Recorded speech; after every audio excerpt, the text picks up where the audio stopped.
When I was 12, my mother moved us into the little yellow house on Maple Street, just down the road from the elementary school, and across from a big, sagging Victorian whose shutters always hung askew. There was little to like about the place. The walls smelled like old soup. The backyard was a muddy patch where nothing but dandelions grew, but it was cheap, and it was ours, and that was enough for Mom. We weren't there long before we met Mr. Fenton, my new neighbor, and, as my mother told it, an angel in the neighborhood. I suppose he fit the mold. He was a grandfatherly sort, white-haired and droopy-eyed, always bundled in a heavy cardigan, even when the summer heat shimmered on the sidewalk. A pair of thick bifocals clung to his nose, and he shuffled when he walked, the battered cane always one hesitant step ahead of his left foot. I first saw him sitting on his porch swing, peering at us through a curtain of overgrown hedges. He smiled and waved, but his wave was odd, a tiny twitch of the fingers, as if he could barely muster the strength to raise his hand. "He's sweet, but he's had a hard time lately," Mrs. Worthington, our other neighbor, whispered the next day as we passed. "Lost his wife last winter. He's not quite himself anymore. You know, he can't get around very well, but he's always happy to chat." That was the image that endured for everyone on Maple Street. Mr. Fenton, the gentle invalid. He took a while to answer the door, if he answered at all. He never drove, and sometimes people from the church came by to help mow his lawn or take out his garbage. His grandchildren rarely visited. Mom took pity and brought over casseroles. But then there were the rumors, small things that the grown-ups shrugged off and the kids whispered about in the schoolyard. Sometimes stray cats went missing. Once a fox's pelt was found flayed open at the wood's edge behind his property, the innards gone, but people dismissed it as coyotes or local teens with nothing better to do. I started to notice odd things myself over that first spring. If Mr. Fenton was truly as disabled as he seemed, he must have the patience of a saint and the strength of two men to keep his house as clean as he did. His front walk was always swept, his porch steps freshly painted, and despite his supposed helplessness, I often saw his curtains twitch at hours when no one else was awake. Then there were the noises. On warm nights when my window was open, I heard things, dragging, soft thumps, a strange, wet sound that was neither animal nor human. My mother told me not to worry. "Old houses make odd noises," she said, but she never heard them because she worked nights at the hospital and left me alone most evenings. That spring, a boy named Cody moved in, a few houses down, and we quickly became friends. He was 2 years older, scrawny, but wild, with a sly grin and pockets full of firecrackers. He dared me to sneak into backyards and peer through basement windows, or to climb onto garages and throw apples at cars. I was never as brave, but he made me feel like I was.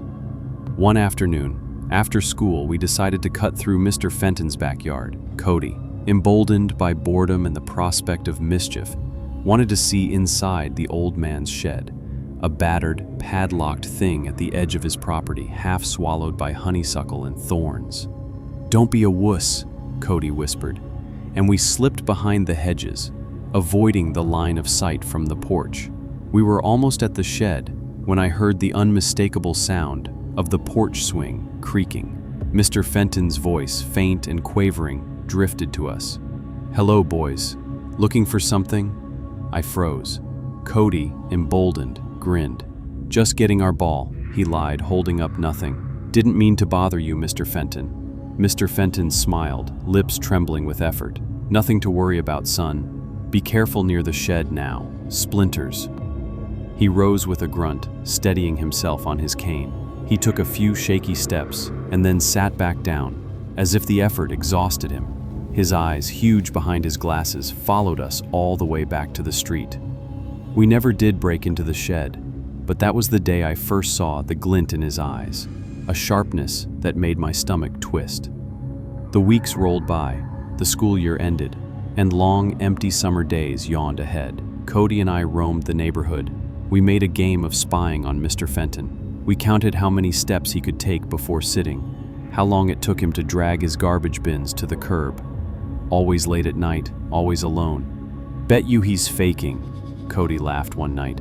Just look at him. He's as spry as a cat when he thinks no one's watching. I wanted to believe him. I didn't. One night, the game went too far. It was a humid, airless July evening. My mother was working a double shift, and the neighborhood was quiet. Cody came over with a flashlight and a plan. He wanted to sneak into Mr. Fenton's backyard, look through the shed's window, and finally prove the old man was just an act. I was nervous, but I agreed.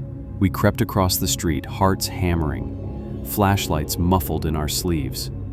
We circled the shed. The padlock was new, the wood freshly painted, but one window, high and narrow, was unlatched. Cody boosted himself up, peered inside, then froze. "Holy shit," he whispered. "Come look at this." I climbed up beside him and looked through the filthy glass. The flashlight beam shivered across the interior. What I saw was a mess of shadows and shapes, tools, tarps, dark stains smeared across the floor. Chains hung from the ceiling, and something that looked like a hunting knife glinted in the gloom. "Jesus," I said. "Let's go." But Cody was grinning, wild-eyed. "He's a psycho, I knew it. We should tell someone." And then, behind us, the porch light snapped on. We scrambled down, ducked behind the shed, and watched as Mr. Fenton emerged from the shadows, not with the slowness of a crippled man, but with a smooth, practiced gait. He carried something in his hand, a flashlight perhaps, or something heavier. We held our breath as he circled the yard, scanning the darkness. For a moment his beam caught us full in the face, but then it passed. He muttered to himself and returned inside. We didn't dare move for another 10 minutes. After that, Cody grew obsessed. He started keeping notes, sketching what he saw, writing down times and dates. "He's up every night between midnight and 2, Cody said. He takes bags out to the alley, but I never see the garbage guys pick them up." "You should stop," I told him. "It's not our business." "Don't be a chicken. What if he's doing something bad? What if he's like a killer?" I didn't want to believe it. I wanted Mr. Fenton to be just another lonely old man. But sometimes, at night, I saw shapes in his windows. Tall and lean, moving quickly, nothing like the man who shuffled and shook in the daytime. One sticky August night, Cody vanished. I found out the next morning when police cars and search dogs swarmed our street. His mother was hysterical, clutching a photo of Cody in his baseball uniform, screaming at the officers to do something. Everyone searched the woods, the creek, even the school. I told them what I knew, that Cody liked to sneak out at night, that he'd been watching Mr. Fenton, that we'd seen things in his shed. The police listened, nodded, and went through the motions. They questioned Mr. Fenton. He answered with weary politeness, his hands trembling in his lap. He told them he'd been asleep, that he could barely walk after dusk, that he'd seen nothing, heard nothing. They searched his property. They found nothing but clean floors, polished tools, and a shed that smelled of bleach. The case went cold. The neighborhood changed after that. Parents kept their children inside. Mom put new locks on the doors and kept the lights on all night. But nothing ever came of it. Cody was simply gone. I watched Mr. Fenton more closely than ever. He returned to his routines, slow, careful, always just a bit too helpless. But sometimes late at night, I saw him through the window standing straight as a soldier, moving with eerie precision as he cleaned his kitchen or rearranged his living room. Sometimes I caught him looking right at me, his eyes sharp as razors behind the glass.